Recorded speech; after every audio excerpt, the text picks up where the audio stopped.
Mm. Ty Dolla Sign, how are you doing? It was good. How are you? I'm doing good. It's good to Everything see well? you. Yes, it's been a couple months. I get to talk to you twice in 1 year, which is amazing because new album is out featuring Ty Dolla Sign, your biggest debut to date. How does it feel to have that finally out into the world? It feels amazing. Put a lot of hard work into the album. I was working on a whole nother album called Dream House a week before I dropped this album, and then I put this one together. Stressed my whole team out. Had to get new artwork, new merch, new everything, and still make it in time. And we did it. And we went #1. Let's go. And it was all from a dream. You feel me? Let's go. So awesome. Speaking of Dream House, I was gonna ask you about that. So is that a completely different piece of work, or did you change the name of this album? What's going on there? Completely different piece of work. I got joints from me right now I can play, but I'm gonna wait. Okay. Got me a little excited for a second there, Ty Dolla Sign, but that's something to look forward to. Dream House is still coming, and that's going to be kind of the final piece of your Beach House series. Is that the plan? Not necessarily. It would be a whole new series called Dream House. Cool. And I still got that ready for the people. And I'm excited about that. That's awesome. Sure. Even more to look forward to. But back to featuring Ty Dolla Sign for a second. Obviously, you have all sorts of amazing features on this bad boy. Who on the album was the hardest to lock in for you? Who was the most difficult? The most difficult? Nobody was difficult to lock in. Everything happened very organically. But on Spicy, we started it a while ago. And Post, he just he freestyled like for the whole track, you feel me? And he had a lot of dope stuff, but we didn't like finalize like his verse. So I kept on asking him, yo, did you finish it? Did you finish it? Oh, I'm gonna send it Monday. I'm gonna send it Tuesday. I'm gonna send it. And I was like, damn, is he gonna send it or not? God damn. But he took the shit. He fucking killed it. Yeah. Shout out to him. He always comes through. It's my brother. And I'm super proud of him, man. Seeing him come from, White Iverson to now, being the biggest rock star in the fucking world. Absolutely. I'm so glad you mentioned Post Malone because we had you and Post for our 2016 summer show. I don't know if that's where you guys met or became friends, but I'd like to think so. And that was really great to have you both here. Now, I met him a long time ago, like at one of those, the thing in Austin, what is it called? South by Southwest, I believe. Yeah. And then from there, I just saw it, just go. Every year a little bit more, every year a little bit more until now, Superstar. So that's dope, man. Absolutely. Well, your video for Spicy with Post Malone recently came out. It's so great. You got Snoop Dogg to narrate it. Can you talk about how you came up with the concept of the video? Because it's very creative. I was going through a whole bunch of treatments that some of my favorite directors sent. And I had some legends sending me treatments, man, I must say. But I went with my guy who ended up doing it, and he murdered it, I must say. And he sent me back the first draft to, for me to comment on. And he did this voice with like this hella like country twang vibe. And I thought that was sick, but I was like, yo, it might be even sicker if it's a voice we all love. And I thought of Snoop and called Snoop up and he killed it. Absolutely. And, shout out to Snoop. Yes, and he killed it on your video. He killed it this past weekend at the fight. He's just Grandpa Snoop. You gotta love him. Yeah, I love Snoop, man, but very unfortunate. I missed the fight, fucking around, smoking weed and playing fucking Crash Bandicoot. It happens to the best of us. Right. Shout out to Xbox. They sent me my own Xbox with my name on it, and I was just going through games like about 8 days ago. Did the Call of Duty, did the PUBGs, did the NBA 2Ks, and I noticed this one disc that they sent me as well from Crash Bandicoot, and I put it in. I'm like, I remember this game from back in the day.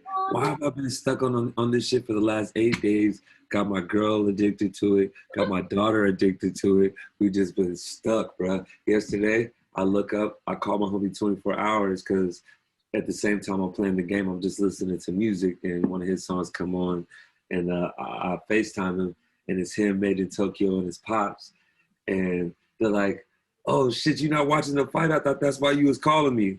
And I'm like, "Oh shit, it's 10 o'clock. That shit came on at 6. I just missed that shit." So I was pissed, but hey, Xbox will do that to you. And that's great. You can enjoy it with everybody in your house. That's really cool. Yeah, I'm gonna check it out on YouTube though tonight. Nice, there you go. Well, speaking of your music videos, I was going through the catalog, obviously, and I watched Nothing Like Your Exes, which I think is my new personal favorite because you got Flava Flav, you got Hoops from Flava Love in this music video. How did you make that all come together? I just had the idea of, for Nothing Like Your Exes, I thought it would be hilarious if we like show homage to the the Flavor of Love, which I grew up on and I thought was like hilarious back in the day. And I just thought it like, it matched. Like, I'm nothing like your exes, so you gotta impress. You feel me? And like that whole show was about. And I was able to get Hoops to, come join us for the video. And after we got Hoops, I'm like, it's not gonna be anything without Flavor Flav. So we hit him up and he said he was down. And shout out to Flav, shout out to Hoops, shout out to everybody that made that video happen as well. Yes, that's interesting that you got Hoops first and then Flava Flav. I'm glad that it all come together because I was dying at that. I thought it was so great. Yeah, the way my mind works, man, I'll be like hella sporadic sometimes. Yes, yes. Well, someone's home. A huge congratulations is due to you. You got a Grammy nomination for Best R&B Performance with Jacob Collier and Mahalia. Was that a surprise to you? Were you kind of hoping to see something? What was that like? Yeah, that was like, wow, man. 2 years in a row. Last year, I got nominated for Best Dance Record with my brother Skrillex. And this year, with Jacob, and, both to just be noticed by the Grammys is amazing, Everybody calls it the biggest award, to win. And, I'm blessed for sure. Shout out to my fans, everybody that voted for that record. I knew when I first heard it, when Jacob sent it to me, that it was special. And I always told him, even before we even got nominated, like, that's like one of my favorite records that I've been a part of in my whole career. Wow. Just like that he was down to go for those chord changes and go that jazzy with it. And it was dope to be a part of. And like I say, shout out to the Grammy, shout out to my fans, shout out to Jacob and Mahalia. Y'all are both killers. Yes. Like I said on the end of that song, we're the best alive. Mm-hmm. For sure. That's amazing. Well, we're certainly rooting for you guys. We'll be watching 100%. And I feel like at this point in life and in the pandemic, we're all kind of trying to see the light at the end of the tunnel. So when this is all over, do you have a dream place where you would perform the first spot after this pandemic? Maybe the Staples Center. Yeah. Maybe, either the Staples Center or Madison Square Garden or the one in Brooklyn, Barclays. Oh yeah. I love those spots. I would love to get back to the spot in Chicago. What's that festival? Do they do Lollapalooza? Lollapalooza, man. I want to get back to Lollapalooza. I want to get back to Miami. Mm-hmm. What's this shit that the one that we do with the house music down there? Mad Decent, or we're talking Miami? Miami. What are I think that shit got canceled anyway.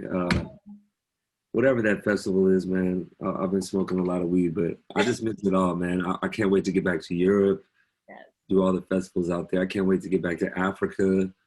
You feel me? I've still never been to South Africa. I want to go down there. I still never been to Brazil. I want to get down there. I want to get back to Asia. You know what I'm saying? Go crazy out there. Be all over the place after the pandemic. Yo, Australia, bro, New Zealand. Yeah. It's like so much stuff out here, man. It's a small world, but you know, it's big too. You know what I'm saying? For sure, a lot to see and a lot of time to make up for. So I can't wait until we all can do those types of things for sure. Yeah, for sure. New York, man. I can't wait to get back to fucking New York. Yes. My driver in New York sees it. I just was on FaceTime with him and he was like, bro, you ain't been out here in over a fucking year, man. I'm like, damn, a year just really passed by. And I like New York is like one of those, we're always in New York, you know, there's always something to do out there. And the fact that I haven't been there in a year is fucking crazy. So I can't wait till this shit is over, man. Oh, you and I both, Ty Dolla Sign. God bless. 100%. Well, I got a few fan questions to ask you to wrap things up, if we shall. The first one is from Maria Lowkey. She wants to know, what song of yours do you think tells the best story? Off of featuring Ty Dolla Sign, I would have to say it's Tyrone. Okay. 2021. I love that story on there. I love the story on the song My Classic Paranoid. That's like one of the greatest stories ever. What else? I have so many, man, but those are two. I know she only asked for one. Would you say, this is off Maria's question, are all of your songs based on something true, something that really happened to you? Like Paranoid, is that a true story, Ty Dolla Sign? Some of my songs are true.